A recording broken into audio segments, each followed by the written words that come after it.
清潔呢個 SafeGen 2985，咁咧佢得呢個位嘅啫，下面呢度咧就有個手掣嘅，摸落去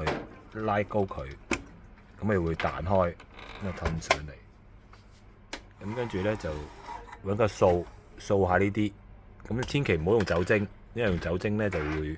整壞呢啲磁頭嘅。咁啊掃下佢得㗎啦，咁啊掃呢啲位啊咁樣，跟住就呢個位又呢啲位又可以揾個掃咗啲塵佢咯，即係就係呢啲位置啦。嗱，咁呢度咧主要其實係揾個掃下呢啲碌仔，呢度呢啲碌仔。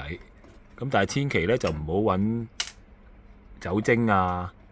嗰啲 W40 啊嗰啲啊，或者濕嘅都唔好，乾布都可以喺度抹下，就抹走咗嗰啲紙粉佢，同埋清走呢啲紙粉。